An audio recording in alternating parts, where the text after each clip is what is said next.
Namaste and welcome back to the series on asanas, pranayama and meditation. Today we're going to be discussing about how to make your practice more focused, more concentrated and meditative. So for those yogis who have got their daily sadhana, their daily practice, which could be for 30 minutes, 60 and an hour and a half, how do you enhance the practice to make it more focused, more concentrated, and most importantly, meditative? Now, the first and foremost thing is your breath. To make sure that throughout the whole class, your breath is smooth, your breath is deep and rhythmic. At no stage should it be erratic or labored. If that becomes the case, then you need to draw back, slow down, and slowly build your practice. The second aspect that I would like to stress on is what I call, or what in the yogic terms is called, the Utjayi Breath. Now, the Utjayi Breath is where you're breathing from the back of your throat by slightly constricting your clitoris. And it sounds like a gentle ocean wave or like a baby sleeping. It is a powerful practice to enhance your prana or the life force in your souls. Now, the third thing is what yogis refer to as kumbhaka, or the pause between the inhale-exhale and the exhale-inhale.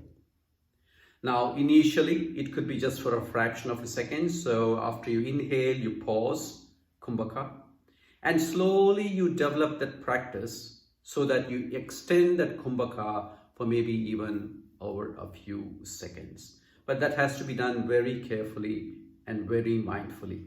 At no stage should you be trying to hold that kumbhaka for too long that it gives you a problem with your breathing. Now, the fourth thing is being in the moment. One of the most important things. This is actually the fundamental philosophy of yoga, is being in the moment, where your mind is totally engaged, anchored to your breath, and maybe even using what I call a mantra or a chant.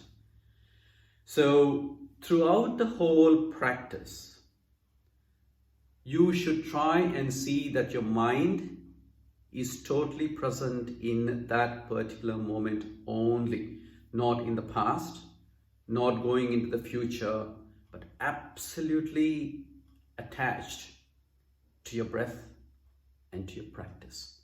And how do you do that? So first one is, of course, you're anchoring it to the breath. So you're intently following the breath all the time. And the second one that I would recommend is using a mantra or a chant. So it could be as simple as mentally chanting Om to the length of the inhale or the length of the exhale.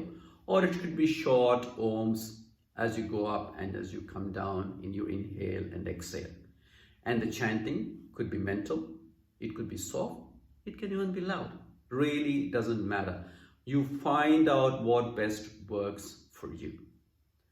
So these are the 5 aspects that I would recommend that you try next time you do your sadhana. And to summarize, these 5 are: the first is keeping your breath nice and smooth and rhythmic. Second is the Utjayi breath. Third is the kumbhaka, or the pause between the inhale, exhale, exhale, inhale. Fourth is being in the moment, so anchoring your mind. And the fifth, of course, is the mantra or the mental chant. And the mental chant might even be just something like, I'm strong, I'm steady, I'm brave. It could be anything, any mantra that gels with you. So if you would like to see more videos on this series, please do hit the subscribe button at the right bottom corner. But until we meet again, stay safe. Namaste.